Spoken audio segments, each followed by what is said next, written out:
Hi ಎಲ್ಲರಿಗೂ ನಮಸ್ಕಾರ. ನಾನು ಇವತ್ತಿನ ಸೀರೀಸಲ್ಲಿ ಕನ್ನಡದಲ್ಲಿ ಮಾತಾಡಬೇಕಂತ ಅಂದ್ಕೊಂಡಿದ್ದೀನಿ. ಇದು ನನ್ನ ಮೊದಲ ಬಾರಿ. ಯಾವುದು ತಪ್ಪು ಇದ್ದರೆ ದಯವಿಟ್ಟು ಕ್ಷಮಿಸಿ. ಸೊ ಇವತ್ತು ನಾನು ಇಸ್ಕಾನ್ ಹೋಗಬೇಕಂತ ಇದ್ದೀನಿ. ಆ್ಯಕ್ಚುಲಿ ತುಂಬ ದಿನದಿಂದ ಹೋಗಬೇಕಂತ ಅಂದ್ಕೊಂಡಿದ್ದೆ, ಬಟ್ ಫೈನಲಿ ಇವತ್ತು ಹೋಗೋಕ್ಕೆ ಆಗ್ತಾಯಿದೆ. ದೇವಸ್ಥಾನಕ್ಕೆ ಹೋಗುವಾಗ ಸಾರಿ ಮತ್ತು ಮಲ್ಲಿಗೆ ಹೂ ಉಟ್ಕೊತಾರೆ. ಆದರೆ ನನ್ನ ಹತ್ತಿರ ಸಾರಿ ಇದ್ದಿಲ್ಲ. ಅದಕ್ಕೆ ನಾನು ಅಂದ್ಕೊಂಡೆ ಮಣಿಪುರಿ ಡ್ರೆಸ್ ಹಾಕೊಳ್ಬೋದು ಅಂತ.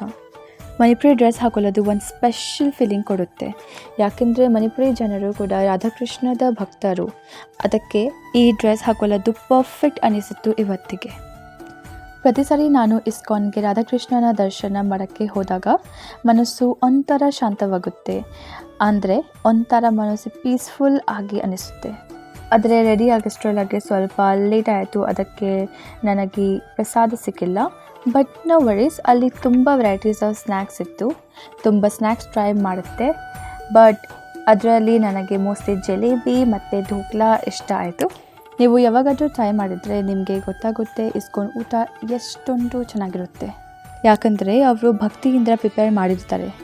ಸೊ ಇದು ಈ ವಿಡಿಯೋದ ಕೊನೆ. ಮತ್ತೆ ಸಿಗೋಣ ಇನ್ನೊಂದು ಎಪಿಸೋಡಲ್ಲಿ, ಇನ್ನೊಂದು ಲ್ಯಾಂಗ್ವೇಜಲ್ಲಿ.